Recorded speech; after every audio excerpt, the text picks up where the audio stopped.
At the UNCSA School of Filmmaking, students master the skills to tell their own stories. From day one, UNCSA supports student projects with financial and technical resources. With cutting-edge technology and world-class faculty, it's no wonder the School of Filmmaking is ranked among the top film schools by The Hollywood Reporter and Variety. Graduates excel as industry leaders and innovators like Danny McBride, Jeff Nichols, and Emmy-winning sound designer Will Files. Master the art of storytelling at UNCSA. Visit uncsa.edu/filmmaking to start your journey. I don't care about that stuff anymore.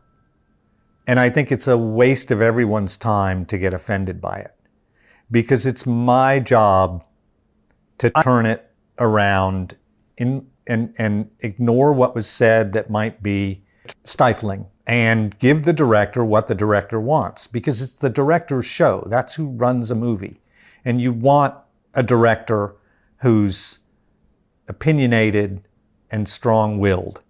And if they're rude to you or they speak in a way that seems to forestall your creativity, who cares? Filmmaker Magazine presents Back to One with Peter Rinaldi. Tim Blake Nelson is an actor. He sat down with me on the Upper West Side of Manhattan to talk about the work. Do you have a typical way that you like to begin your preparation process when you get a new person that you have to embody? Is there a typical first step that you take to kind of wrap your arms around this new person? Well, yes and no. I like what my friend John C. Reilly said in an interview. He said that every role is a custom job.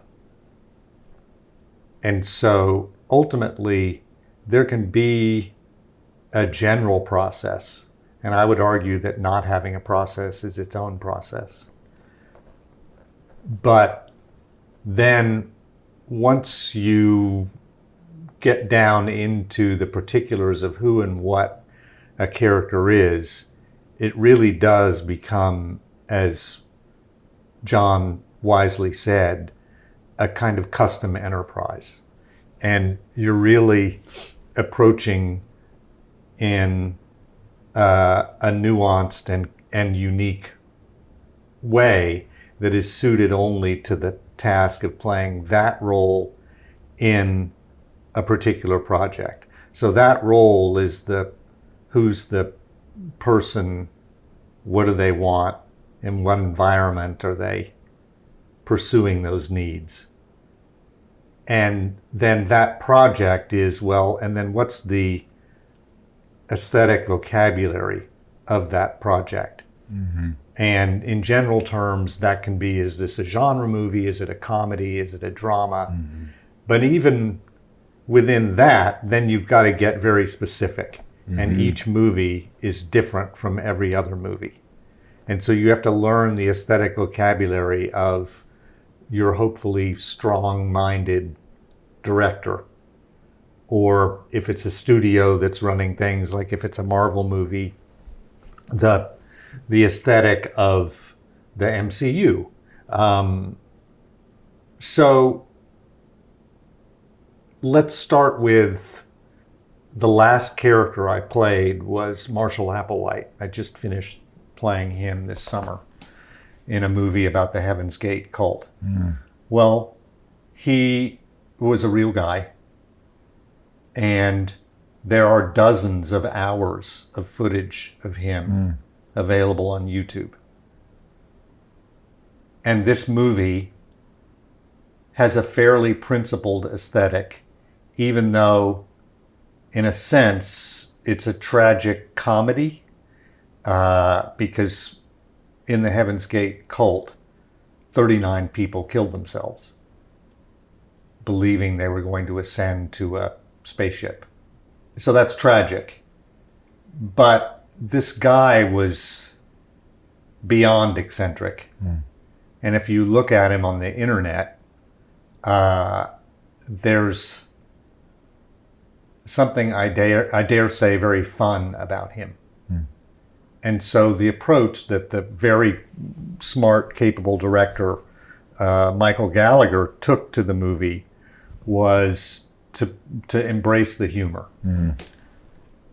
So what I did with this character is I took the script in which this character pretty much does not stop talking, with many direct address monologues to camera. And I read it several times. Actually, I'm also a producer on the movie, was invited in to help develop the project with Michael. And so we worked on the script for about a year. On his script, it's his screenplay, it's his movie, but I was a kind of consigliere to him and worked with him on the script. And then once we had the script locked, I read it over and over again several times, but without ever testing out a voice or any physicality, just reading it. And then I immersed myself for several months in just watching the videos of the guy to allow him to seep in. Now, this is very, very different from what I would have done 15 years ago, and certainly at the beginning of my career.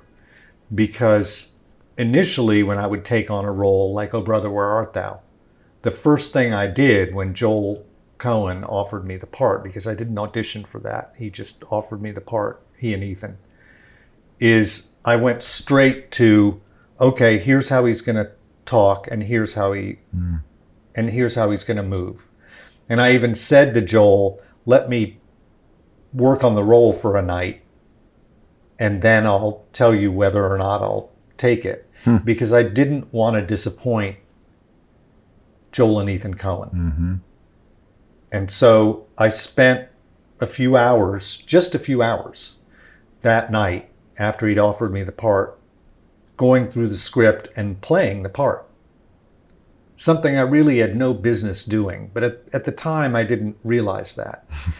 And it was driven by insecurity and a deep fear that I was inadequate and that I was going to disappoint.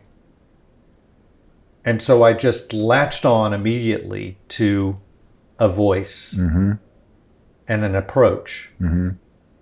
I don't do that anymore because I need for the portrayal simply to be deeper.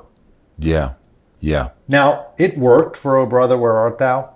Because their writing is so good. Yeah. And also because in spite of my zeal to fear-inspired zeal to find a voice, and I never deviated from it. So what I figured out that first night is what is in the movie, because I just latched onto it. Yeah. And once you've spoken it, then you've made a choice, and stuff starts to congeal around that.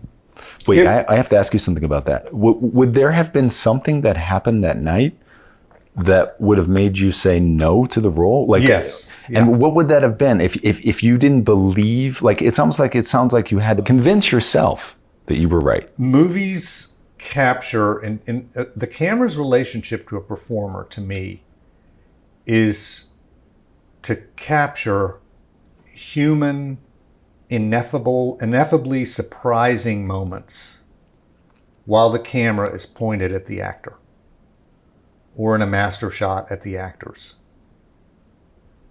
The camera needs to capture you within a role, thinking and responding and feeling in real time the way humans do. But because it's a distillation, which is the art form part of it, it has to be even more pure and devoid of dross and extraneous stuff. Yeah. That's but then it has to seem to be this heightened reality, but it's a heightened reality, but it can't seem like a heightened reality. Yeah. Unless, of course, that's the vocabulary of the movie. And so what I needed to find out that night is, can I be relaxed enough in this character and comfortable enough in this character so that when the camera is rolling, I can do anything, respond to anything, be surprised, be surprising without even knowing it. You have to have that level of ease on film. Acting in theater is something different. In fact, in theater, you know, sometimes you want a little bit of the work to show. That's really interesting. The camera doesn't buy that. So in any case, that's what I needed to know. And if I couldn't find that ease and that confidence, I just knew they'd be better off with somebody else, no matter what. Doesn't even matter what they filmmakers, It doesn't. in the world Isn't that interesting? And I even said, I'm not sure. And Joel said, well, I'm sure. And I said, well, I need to be sure. Or else your certainty is meaningless. In fact, it's quite dangerous. And I had again, probably fear-inspired, this is oxymoronic, but the fear-inspired hubris to be able to say that to Joel Coen. Yes. You may be wrong. I may not be up to this. Anyway, now I wouldn't do that anymore. But we need to know what about that performance feels like, because of the way you got to it, that now you're deeper. So I got lucky on Oh Brother, and it was all because of George Clooney and John Turturro. First of all, I think they took a more immediate approach to their roles. You'd have to ask them. Actually, I know John worked really, really hard on his dialect. And he had a whole thing with his teeth and his hair. And then he decided his character was hemorrhoidal. So John went very deep with the role of Pete. But what saved me in that role was the relationship with them. And so, yes, I lucked into an ease because Joel was right. I was suited for the role. But also, I was acting with scene partners who were completely surprising me. We were getting very close very quickly. And since it's a road movie about, as Ethan said, three dopes walking through Mississippi, that camaraderie that we were developing off screen just immediately was on screen, even when we were inhabiting our characters. But now, I am much more patient, and I guess I dare say confident that a role will come. Not in terms of being offered a role, but that I'll find my way to something, to where I don't need to know. You don't need to within walk the in. first couple of hours or the first couple of days or even weeks. Particularly with a character like Marshall Applewhite, for whom there's all this material on the internet, and a lot of people know what he looked like and sounded like. And so I spent months just watching dozens upon dozens of hours of him. And then very, very slowly started to try it on. And what I also do now that I didn't do before and has been incredibly valuable to me is I learn, once I've gotten in the zone of the character and spent that time figuring out the voice, and that applies to fictional characters as well, like this movie that's coming out this weekend, Bang Bang. A fictional character, but there were certain givens. He's from Detroit, Michigan. He was a boxer. It's very and has kept himself in fighting trim, even though he's in his late 50s, and is a grandfather. And so I spent time with the script, reading it, but it was months before I tried on any sort of a voice or dialect. And I watched a lot on YouTube about that Michigan dialect. And I started training as a boxer and did 6 months of that. Wow. And only then did I start to try to find the voice.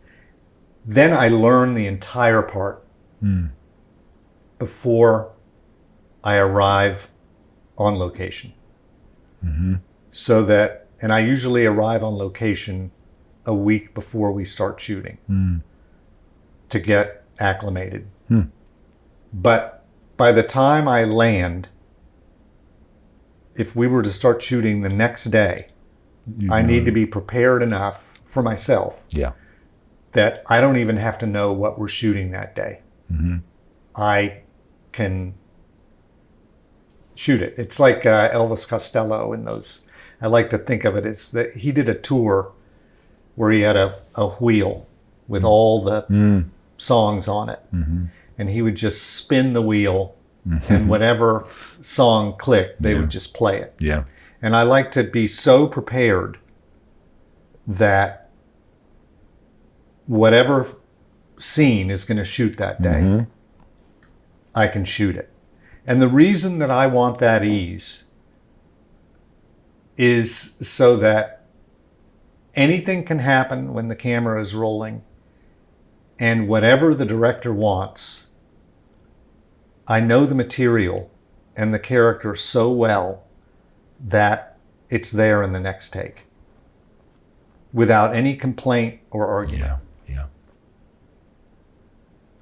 I think we need to know what it is that you feel, and I think the analogy might be like, almost sounds like you have to have this primer be laid down before you lay the paint down. All of these watching of these interviews on YouTube or whatever, this footage, or the boxing, this is the primer. It sounds like you now at this point, from what we're gathering here, is you don't want to lay the paint down like you did for Oh Brother. You locked in the paint and you just played it. There's some kind of primer that happens. Why is that so important now? It sounds like also that you need time. Tell me why that is so important. Well, I can just tell you why it's important to me. You were talking a moment ago about an actress who, before we started recording, and I think it's fantastic, who willfully does the opposite of what I'm describing. And she's a wonderful actor who has delivered fantastic performances. And what she told you was she learns her lines between the trailer and the set. And it doesn't matter whether she's playing a nun or a filling station attendant. That's just who she is, and she goes in and finds it in the moment and in the environment that's been created by the production designer on set. You were talking about Tracy Letts, a actor and writer I admire tremendously, and he said, I don't need to know how to work the machine that my character works.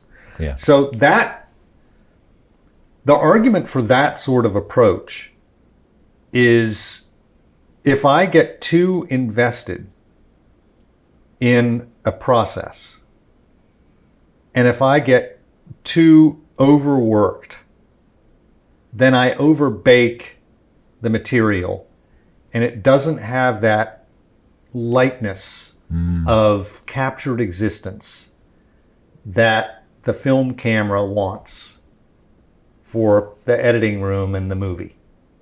Because that's why we go to movies, is to watch stuff happening in front of us as if it's real life, but it's a distillation of real life.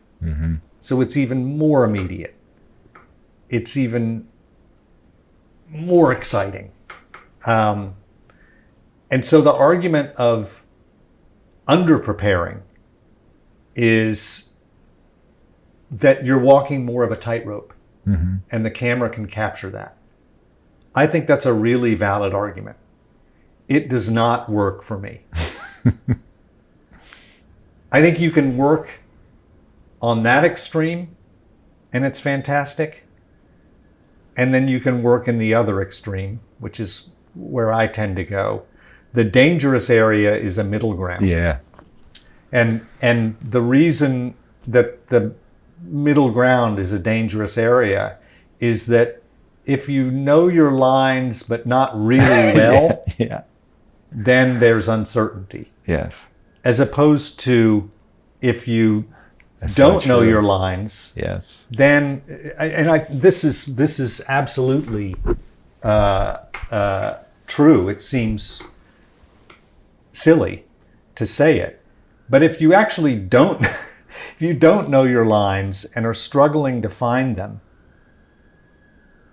and you're almost terrified in that regard, Yeah. then the camera is watching you Loving it. They're loving in a kind of real life situation where you're making it up as you go along. it. Yeah. I want to know everything so well and so completely that it's second nature to me. Mm-hmm. So, with all due respect to Tracy, who again, is an incredible actor and playwright, and an incredible actor in theater and on film. So hats off to him. But I want to know how to work that machine like I've been doing it all my life. Mm-hmm. And so with Buster Scruggs, as an example, there's no question that I've got to ride a horse and play the guitar at the same time. I'd never played guitar before. And Joel and Ethan took me to lunch and they said, you're going to be playing the guitar while you ride a horse. And so there were two approaches I could take to that. And I had 6 months. I could just sort of strum and sing, or I could actually learn the fingering and really do it. And I chose, I'm going to learn the fingering and really do it. And so I took my first guitar lesson 6 months before doing Buster Scruggs. And I really played the guitar on the horse while I was singing. And the fingering is spot on. And now I can play the guitar a bit. And now you like the guitar. And I right? love guitar, and I play guitar and mandolin almost every day. Yeah. And so there are actually bonuses to learning how to work the machine. Right. But I wanted to be able to do that. But if Tracy had played Buster Scruggs, they would have had to change some of the, Yeah. some of the descriptions of him. Yeah. Because he's described as a small and scrawny and short, and Tracy is neither of those. I'm sure he would have been great. Yeah. But Yeah. for me, I need to know it so well that it's second nature. And the same applies to who the character is, what the character wants, and the words. Yeah. And it's just become a much more satisfying and impactful way of working for me. Yeah. And also a more satisfying and impactful way of living my life. And doing what we do, which for most of us is our A life. We're getting to do what it is we wanted to do, is squandered to me if you do it in an incomplete way. Yeah. So I'm very, very happy doing this, and I don't consider it work. Yeah. I consider it, my God, it's a life's pursuit. And so your actress who learns the lines between the trailer and the set because she's spending her time offset doing the stuff she wants to do. Yeah. Because that's the other part of what you were saying is that she in the rest of her life she's having fun and that's all I'm doing. Yeah. Yeah. It's just that for me the fun of playing a role, a huge amount of it is in the preparation. And it's actually in the work, yeah. It's interesting. And she, as I said, she also had this disdain for kind of feeding yourself art and literature, which I think is important for the actor. And you're a very well-rounded, well-read person. So I'm curious how that actually plays into all of this as fuel for your work. That particular thing, because in that case, that actor has none of that and is doing good work. That's the fascinating thing about what we're talking about here, this acting endeavor, right? That she could feed her car the worst fuel and still do good work. You are feeding it exceptional fuel, doing great work. I want you to make a case for why an actor needs to do that. I can only make a case for why I need to do it. Yeah. I can't speak to other actors. I would name names if I had permission, but I'm thinking of two actors. No, I'm thinking of one actor in particular, and I'm not even going to say the gender, who's become one of my closest friends. And I consider this person one of the great ascending actors in the world. And this person is going to be doing it for another couple of decades at least. Mm-hmm. And this person did not go to college. And this person, when they read, it's with an audiobook. Mm-hmm. And this person is a parent and is so unconvinced that college is necessary that we recently had a little bit of an argument about the importance of it because I required our 3 children to go to college. Mm-hmm. So there is no one answer here. I can only talk about me. I was raised in an intellectual household that was born in the German educational system of the early 20th century.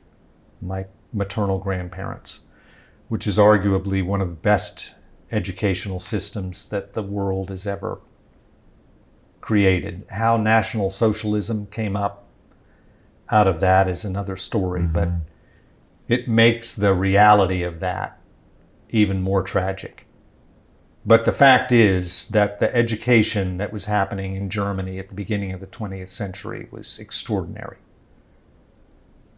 My mother was raised that way and passed that on to us. And I was inculcated as a kid with the notion that you should always be reading a book and that a great education is your passport to not only success, but happiness. Mm-hmm. And that the more you know, the more satisfied you're going to be.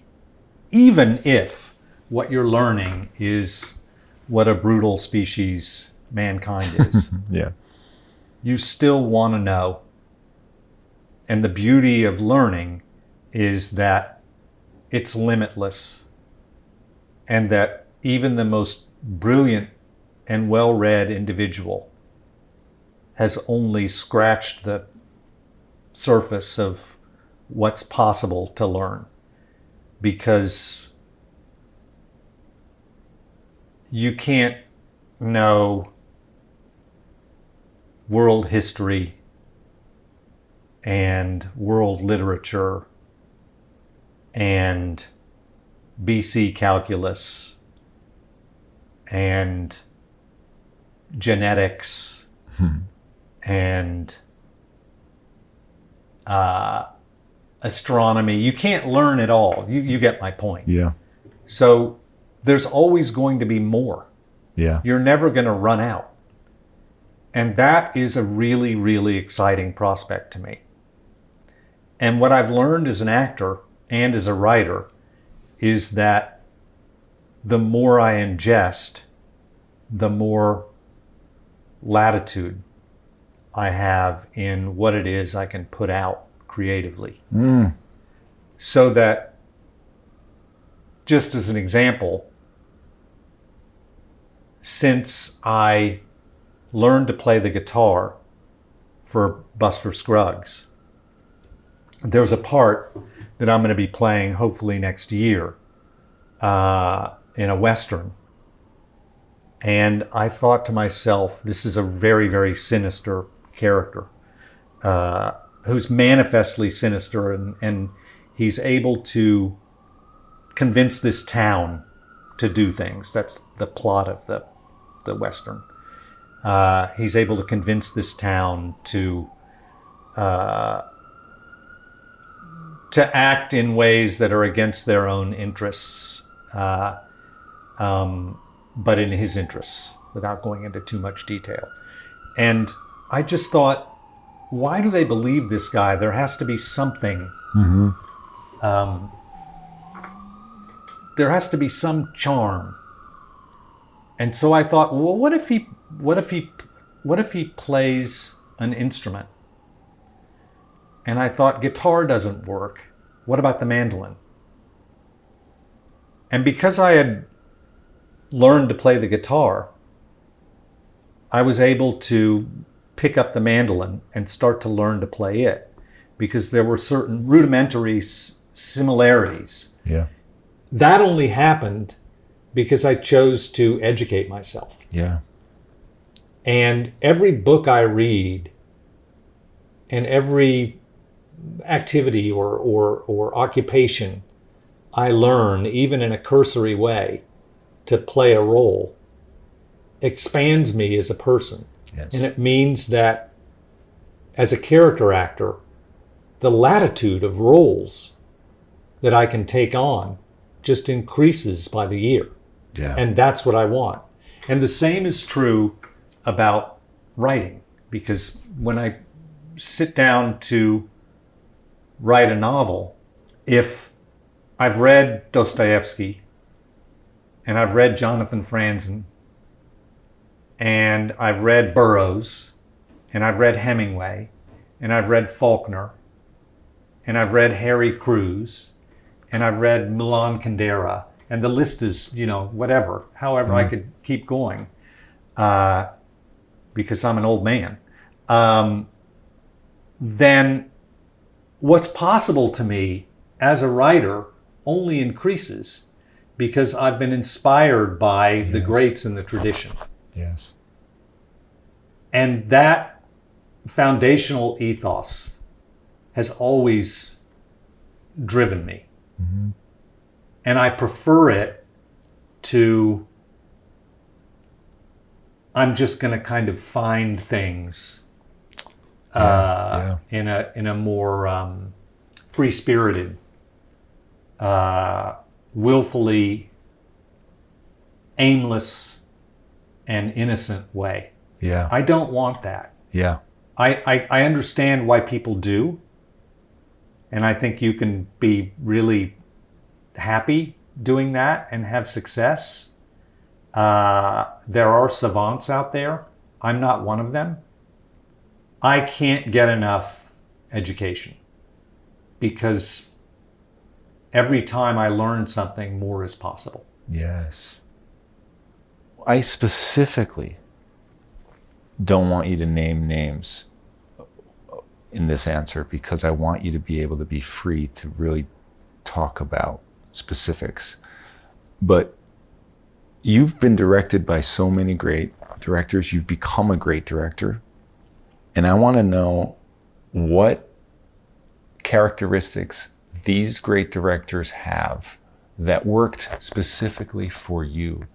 What matters to me most is that a director have a strong point of view that works for the material in front of us.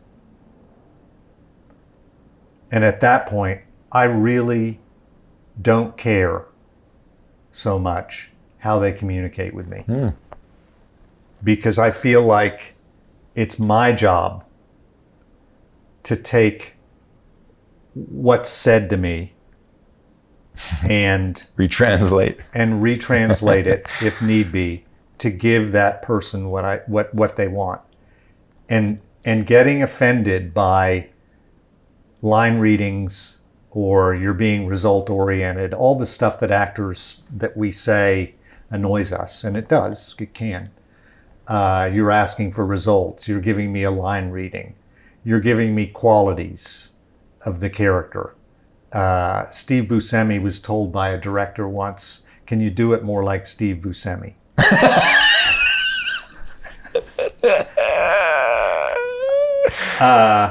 That's amazing. And I don't care about that stuff anymore. And I think it's a waste of everyone's time to get offended by it. Because it's my job to turn it around and ignore what was said that might be stifling and give the director what the director wants, because it's the director's show. That's who runs a movie. And you want a director who's opinionated and strong-willed. And if they're rude to you or they speak in a way that seems to forestall your creativity, who cares? Wow, this is Just get on with it. Don't complain, don't explain. Yes. If you're there and you've signed up, the director's the boss, and they have earned the privilege of being able to speak how they want to speak. And most movie directors don't really know how to speak to actors. Yeah. That's just endemic, because some of them were editors, some of them were directors of photography, many of them were writers. Some of them have been actors. So you go work for George Clooney or Mike Nichols, who came out of the theater. They're going to know how to talk to you as an actor. Yeah. But others whom I won't name, who are some of the greats and weren't actors, they don't know what to say to you. But they're brilliant. Yeah. Terrence Malick said to an actor friend of mine who came up to him after a pivotal scene in a movie and just wanted some kind of reassurance. He wanted to be told, yeah, you did a great job. That was really good. And he wasn't being told that, so he just said, fuck it. I'm going to go up to Terry and I'm going to just ask him point blank, what did you think?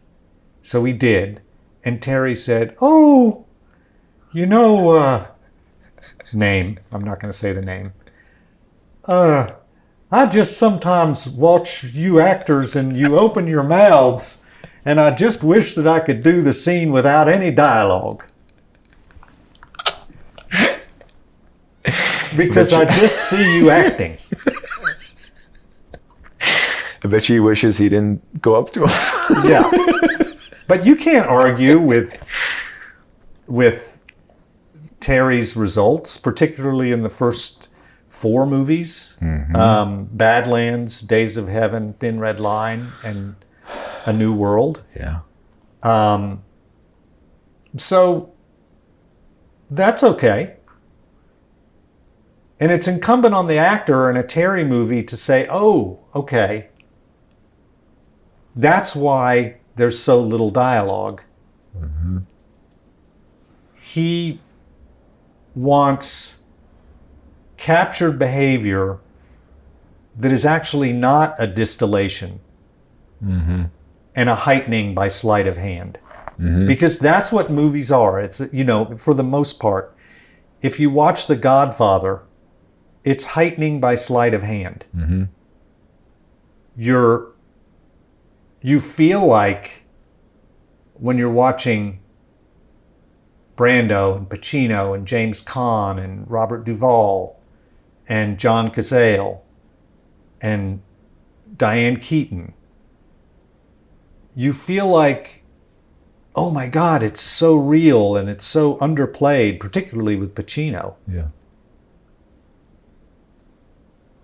But it isn't, because there's no stuttering.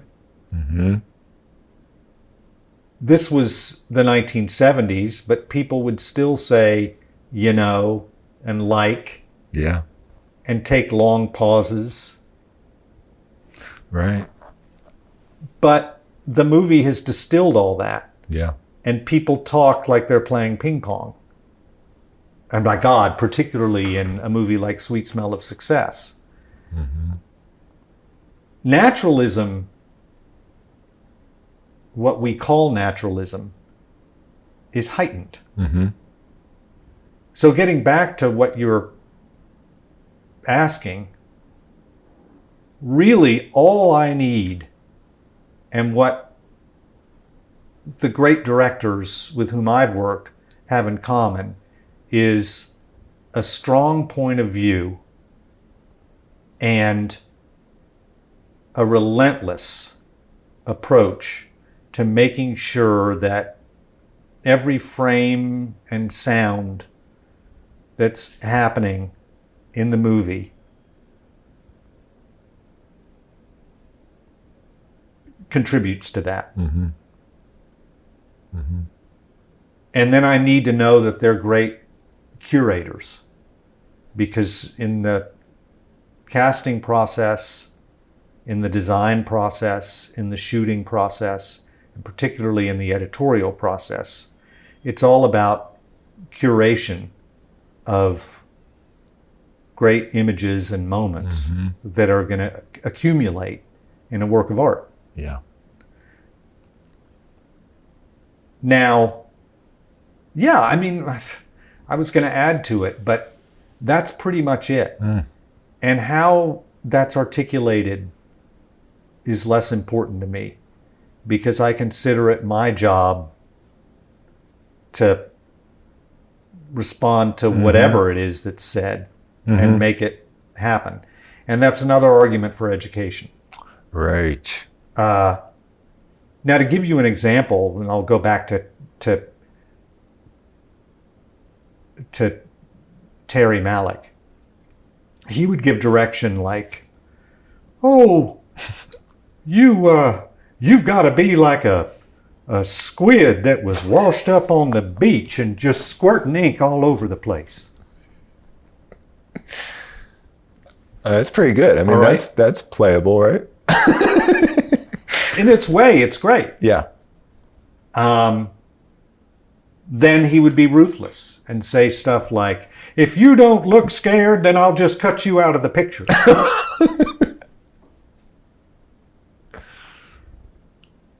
We would arrive on set on Terry's movie, and you never knew day to day whether you were even going to be called to set. Wow. So even if you had a scene the next day, you could get a call sheet and it would say you're on hold, because he decided that night that he was yanking you from that scene. Or the converse, you'd get the call sheet and you'd think you had the day off and you'd been put in a scene. And you'd been given somebody else's lines. Wow. Because his approach is very improvisational. So I did that movie. And then I went and directed this movie called O. And then the very next movie I did was Oh Brother, Where Art Thou? With Joel and Ethan, the schedule was the schedule. They never deviated from it. There was no improvisation. If you wanted to change a definite article in a sentence, or change the location of a subordinate clause to the end of a sentence rather than the middle of a sentence. Mm-hmm. You had to go up and ask permission. And usually the answer would be no, and there'd be a very good reason for it. Mm-hmm. We got storyboards with our sides in the morning. Wow. So you were told not only what your lines were, but you were just told this is what we're shooting. Wow. And they never deviated from it. So it couldn't have been a more opposite approach from Terry. Yeah. But I think Terry has made movies every bit as strong as Joel and Ethan have, and they would agree. Mm-hmm. When you direct, though, you are careful how you talk to actors. I am very careful. And so is this because you don't think they have as good of a retranslation ability that you do? It's because I can speak that way because I trained in that tradition. So my son, I'm editing a movie right now that I wrote and directed this year called The Life and Deaths of Wilson Shedd. And my son, Henry, it's great for us, is composing the music. Nice. And he has trained in composition.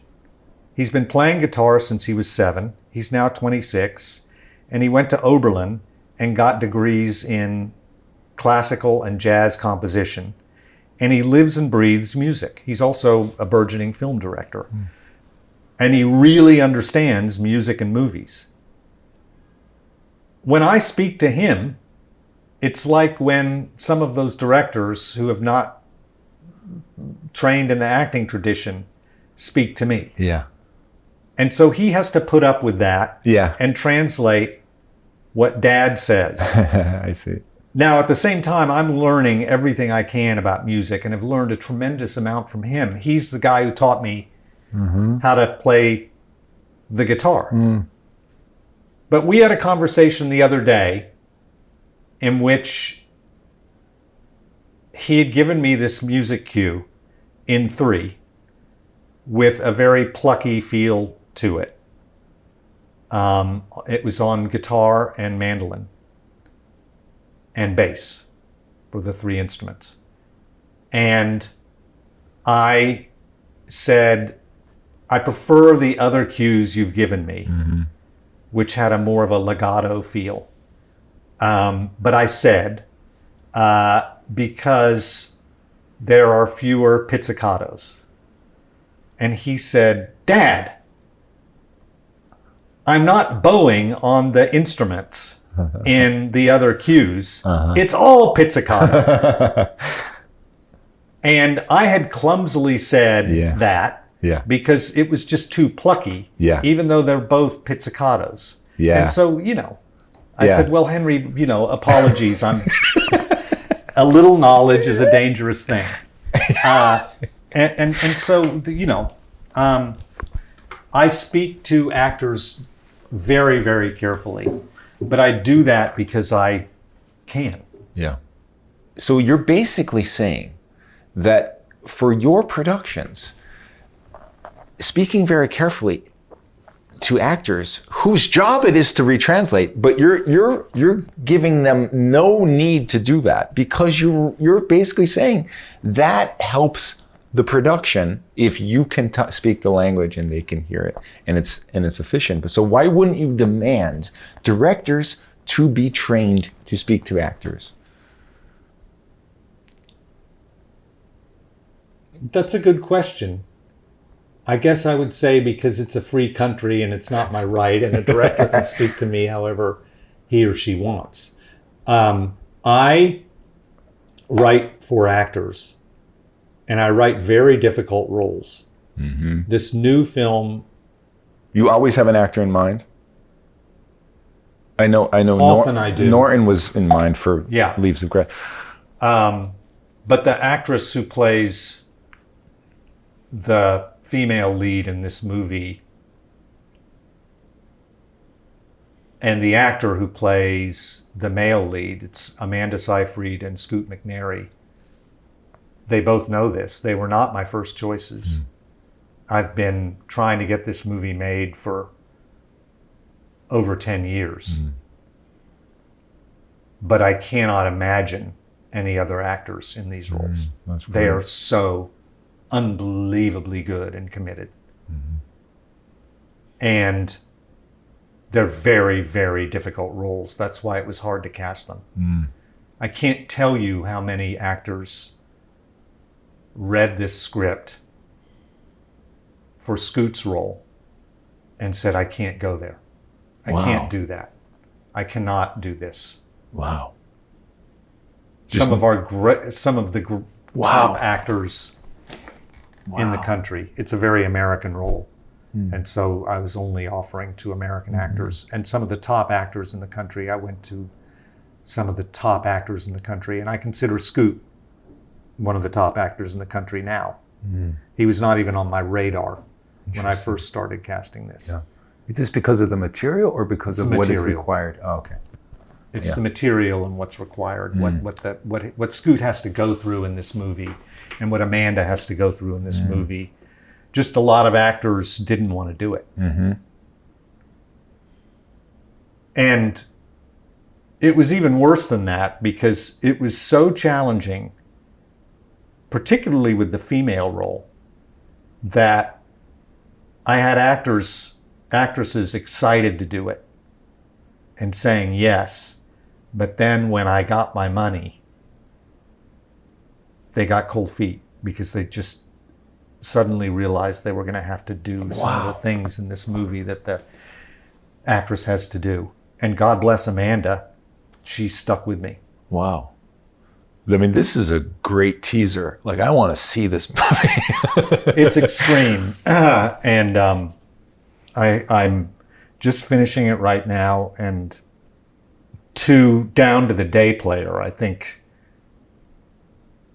the performances that the actors bring are astonishing. Amanda and Scoot, but also Missy Pyle, like you've never seen her. An actress from New Orleans who's not well known to people named Devin Tyler. Wunmi Mosaku is in it. She's been on the show. And delivers an incredible performance. You would never imagine she's British and RADA trained. She plays this country girl from Oklahoma. Oh, wow. William Jackson Harper. Oh, yeah. I play a little role. Elizabeth Marvel. Oh. And she's in your play. And she's playing the lead in my play that's in rehearsal right now. That's a great... And I'm most proud of the performances in this movie. Amazing. What is it that can you give us an example for that production, your directorial style? And like you're saying, you're very careful. How much room do you give them in terms of, your hand as a director? And is it different for each actor? What I don't ever do is speak ahead of the actors. So I might come in and suggest general blocking.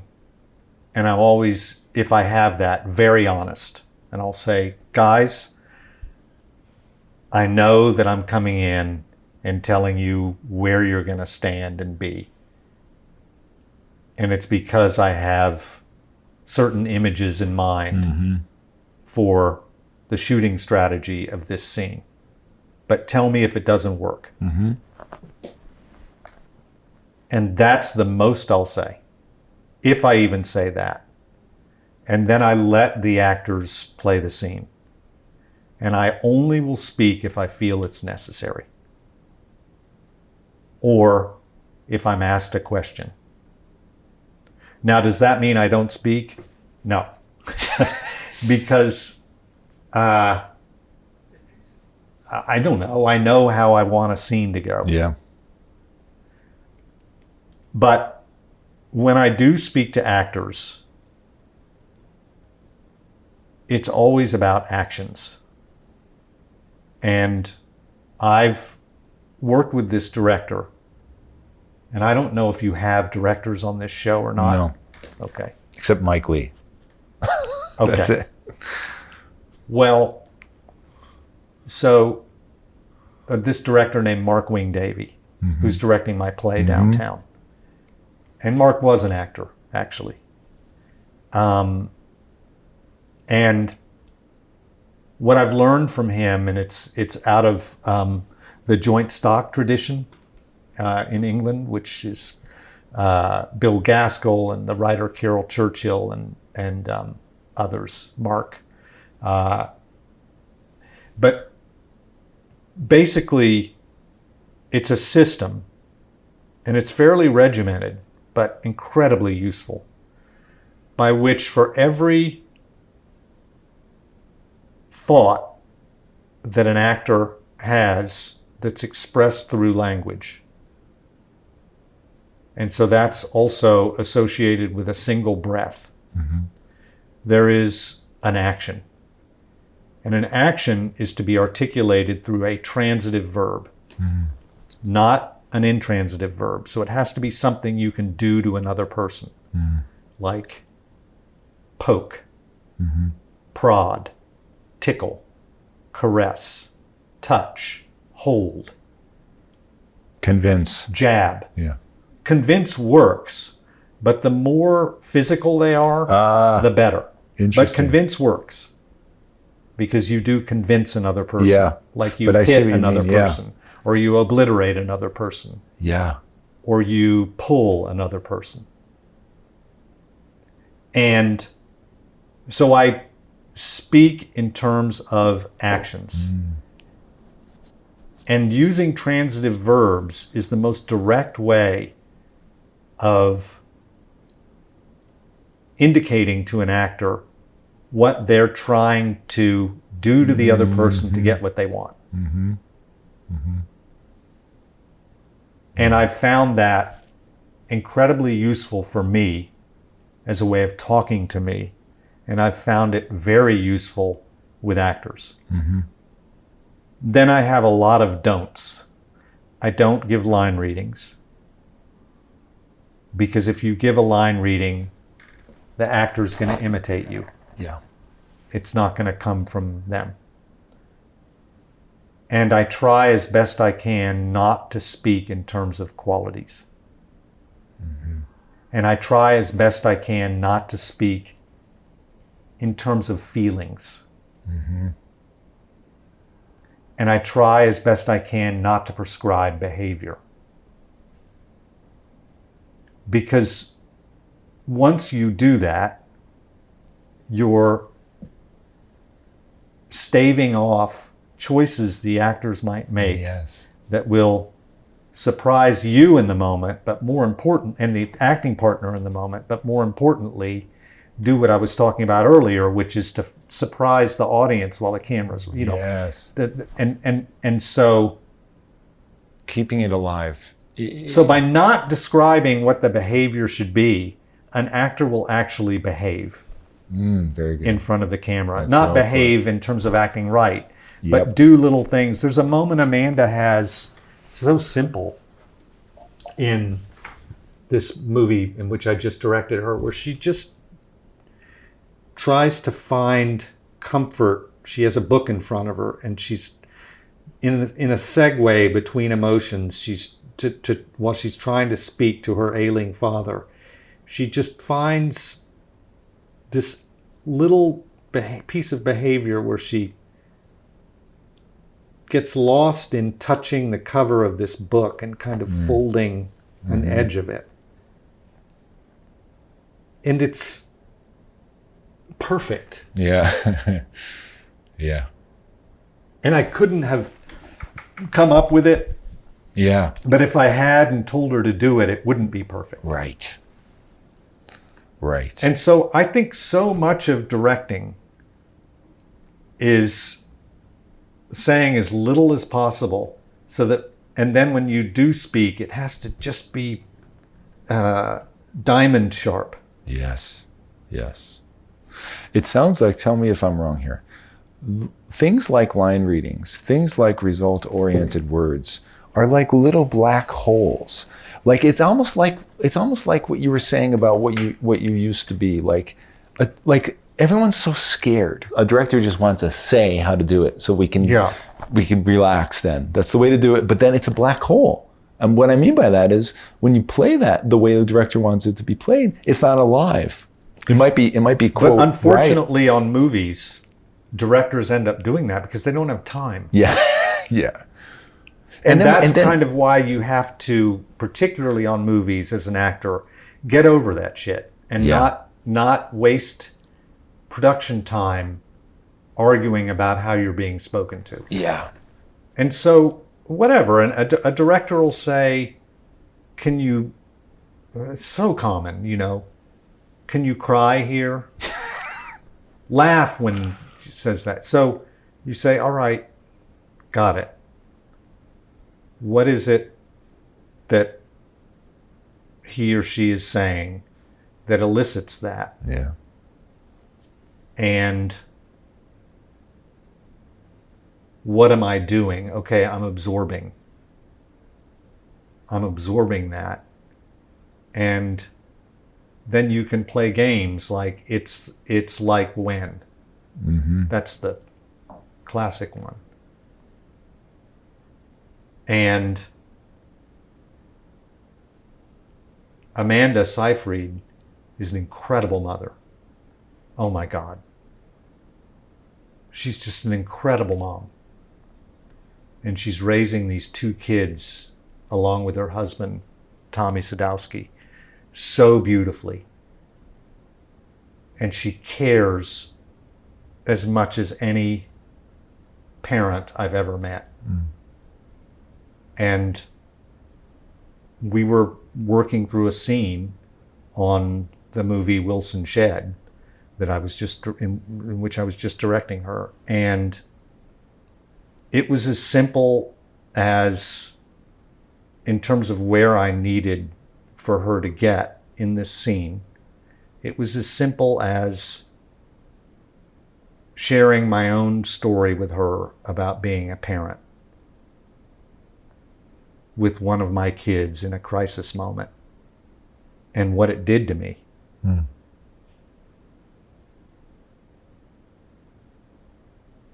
And Amanda, because she's so good and so diligent and open and caring and talented, like, one of a handful of people who can do the things that she can do. And I'm not one of them.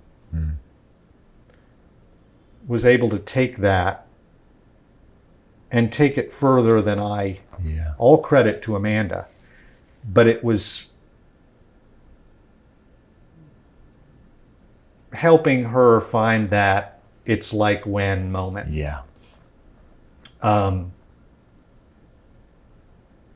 that's another thing that I think is important for directors. You have to love actors. Yes. I'm telling you, the best part of directing for me is, writing and directing in particular, is writing roles for actors who are better than I am and are showing that in a role that I could never play. Mm-hmm. And so I got to wake up every morning in Georgia for 27 shooting days and go and work with the likes of Amanda and Scoot and Missy and Devin Tyler and collaborate with them in being extraordinary in ways that are beyond what I can do. Yeah. And I'm confident as an actor. I think I'm pretty good. But being able to participate in actors creating roles beyond what I could do in roles I could never play, that's the best part of doing this. The ending of Bang Bang, that shot. I don't want you to give anything away, obviously. Is there a way we could talk about this without talking about it? Well, Bang Bang, among other concerns, is about the cost of relentless pursuit of a thing. Yeah. And in this case, it's boxing. And the toll that has on its practitioners, and particularly those who go mostly unrewarded or squander their rewards and end up with nothing. In the final shot of Bang Bang, you're given two versions of that. Mm-hmm. And it's based on a true story in that regard. Mm-hmm. And it's what inspired the wonderful writer, Will Janowitz, to have written the script in the first place, which was the story of these brothers from Oklahoma who spent their lives in boxing and paid an incredible physical and mental toll. And Bang Bang, while it's meant to be at times a funny movie, is ultimately tragically about that. Mm-hmm. And the final shot says it quite beautifully. Mm-hmm. All credit to the director, Vincent Grashaw. I hope people go see Bang Bang. Tim Blake Nelson, please come back on this show. We have only touched the surface of your work here. I think we need another one of these, at least. Great. Back to One is a production of Filmmaker Magazine, which is a publication of The Gotham. Listen to back episodes of this podcast at filmmakermagazine.com or wherever you get your podcasts.